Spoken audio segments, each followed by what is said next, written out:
আমরা যে বিষয়টি বলতে চাই আজকের এই সংবাদ সম্মেলনে সেটি হচ্ছে আগামীকাল ডাকসু নির্বাচন, কিন্তু এখন পর্যন্ত বিশ্ববিদ্যালয় ক্যাম্পাসগুলো এরিয়াতে যেটি গতকালকে থেকেই করার কথা ছিল যে নিরাপত্তার সার্বিক পরিস্থিতি বৃদ্ধি করা, কিন্তু এখন পর্যন্ত আমরা দেখতে পাচ্ছি যে বিশ্ববিদ্যালয় ক্যাম্পাসের চতুর্দিকে যেভাবে নিরাপত্তা বেষ্টনী তৈরি করা দরকার ছিল তার সিকিভাগও এখনো ওইভাবে করা হয় নাই, এবং প্রশাসনের লোকজন থাকলেও তারা ঠিক সেভাবে করা নজরদারি করছে না। আপনারা জানেন প্রকৃত ফেসিবাদ এবং যারা যারা ডাকসু চায় না এ সকল শক্তি, আপনারা যারা সাংবাদিক বন্ধুগণ আপনারা প্রত্যক্ষ সাক্ষী যে গত 7-8 মাস যাবৎ কিভাবে ডাকসু নির্বাচন পিছানোর জন্য বিভিন্ন ধরনের ষড়যন্ত্র চক্রান্ত চালানো হয়েছে। আমরা কোনো কোনো বিশ্ববিদ্যালয়ে ভাঙচুরের ঘটনা দেখেছি, ছাত্র সংসদ নির্বাচন বানচালের উদ্দেশ্যে কোনো কোনো বিশ্ববিদ্যালয়ে ককটেল ফুটানোর মতো ঘটনা দেখেছি। সেই জায়গায় নির্বাচনের আগের দিনে যেরকম অনাকাঙ্ক্ষিত পরিস্থিতি তৈরি হতে পারে, এটা তো একটি মানে সহজে অনুমেয়, এই ধরনের পরিস্থিতি যে কেউ তৈরি করতে পারে। সেটি হতে পারে প্রকৃত ফেসিবাদ, আওয়ামী লীগ বা নিষিদ্ধ লীগ সন্ত্রাসী সংগঠন তারা, অথবা অন্য কেউ যারা ডাকসু চায় না। কিন্তু সেইভাবে নিরাপত্তা বেষ্টনী যতটা বৃদ্ধি করা দরকার ছিল সেটা আমরা এখনো দেখিনি।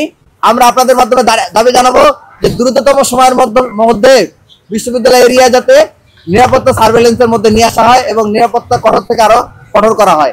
আর আরেকটি বিষয় যেটি গুরুত্বপূর্ণ সেটি হচ্ছে আমরা বিভিন্নভাবে বিভিন্ন রাজনৈতিক দলের নেতৃবৃন্দর পোস্ট দেখতে পাচ্ছি যারা ঢাকা ইউনিভার্সিটির স্টুডেন্ট না, কিন্তু ঢাকা ইউনিভার্সিটির বাইরে তারা মহানগরে রাজনীতি করেন বিভিন্ন সংগঠনের, তারা বিভিন্নভাবে ফেসবুকে পোস্ট দিচ্ছেন যে আমাদের দলীয় নির্দেশনা আছে, আমরা নির্দেশনা পেয়েছি বা আমরা সংঘবদ্ধ থাকবো, আমরা ক্যাম্পাসের চারপাশে অবস্থান নিব এবং যে কোনো বিষয় হলে আমরা প্রতিহত করব।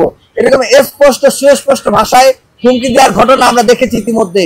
অনেকগুলো ফেসবুক পোস্টের স্ক্রিনশট আমার কাছে আছে। তারা বলছেন যে তারা ক্যাম্পাসের চারপাশে পূর্ণ প্রস্তুতি নিয়ে অবস্থান করবেন। এটার মানেটা কি? এটার মানে কি এটা নয় যে তারা নির্বাচনকে বানচাল করার জন্য তারা পূর্ণ প্রস্তুতি নেবেন এবং একটা সংঘাত সৃষ্টির একটা পায়তারা চালাবেন? এই ধরনের সংখ্যা তো উড়িয়ে দেওয়া যাচ্ছে না। কিন্তু তারপরেও বিশ্ববিদ্যালয় প্রশাসন এবং প্রশাসনকে এই বিষয়ে কোনো কনসার্ন আমরা এখনো দেখিনি। এই বিষয়ে তারা কি করবেন, তাদের কি করণীয়, সে বিষয়ে আমরা এখনো কোনো বক্তব্য আমরা আনুষ্ঠানিকভাবে পাইনি। আর দ্বিতীয়ত ইলেকশন ইঞ্জিনিয়ারিং এর যে কথা বাংলাদেশের পার্সপেক্টিভে গত 5 দশক ধরে আমরা দেখেছি, সেটি নিয়ে আমাদের একটা শঙ্কা ছিল, এখনো সে সংখ্যাটা একেবারে আমরা উড়িয়ে দিচ্ছি না। সংখ্যাটার কারণ হচ্ছে আমরা যখন দেখি বিশ্ববিদ্যালয় যখন নির্বাচনের উদ্যোগ নেয় এবং সেই নির্বাচনে একটি নির্দিষ্ট দলের অংশগ্রহণের সুযোগ করে দেওয়ার জন্য মনোনয়ন ফর্ম তোলার ডেট একদিন বৃদ্ধি করা হয়, তারপর তারা যখন পাঠকক্ষে যে পড়াশোনার বিঘ্ন ঘটিয়ে প্রচার প্রচারণা চালায় কোনো ব্যবস্থা গ্রহণ করা হয় না, বারবার আচরণবিধি লঙ্ঘন করার পরে কোনো ব্যবস্থা গ্রহণ করা হয় না, রঙিন লিফলেট যেটি ছাপানো আচরণবিধির সুস্পষ্ট লঙ্ঘন সেটি ছাপানো সত্ত্বেও বিশ্ববিদ্যালয় প্রশাসন একটা শোকজ পর্যন্ত করে না। যেখানে রাতের পর রাত আপনারা দেখেছেন, প্রত্যেকটা সাংবাদিক বন্ধুগণ সাক্ষী যে ক্যাম্পাসের বাইরে বিভিন্ন একটা নির্দিষ্ট জায়গায় শিক্ষার্থীদেরকে নিয়ে যে সেখানে অঢেল টাকা পয়সা ছিটিয়ে শিক্ষার্থীদের ভোট নেওয়ার একটা যে পায় তারা আবার টাকা পয়সা খরচ করে খাওয়া দাওয়া ভোট চাওয়া, যেটি আচরণবিধির সুস্পষ্ট লঙ্ঘন, সেটি বারবার নিউজ মাধ্যমে উঠে আসা সত্ত্বেও সেটি নিয়ে কিন্তু বিশ্ববিদ্যালয় প্রশাসন এখন পর্যন্ত কোনো পদক্ষেপ গ্রহণ করেনি।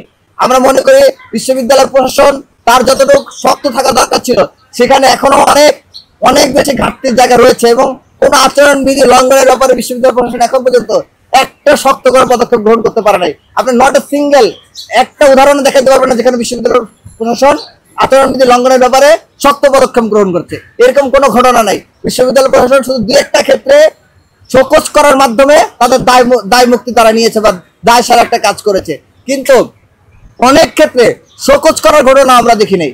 তো সেই জায়গা থেকে ইলেকশন ইঞ্জিনিয়ারিং এর যে আশঙ্কা সেটা থেকে যায়। আমরা এটা অবজার্ভ করছি, পরিস্থিতি আমরা দেখছি এবং সময় সাপেক্ষে যদি পরিস্থিতি অবনতির দিকে যায় আমরা জানাবো।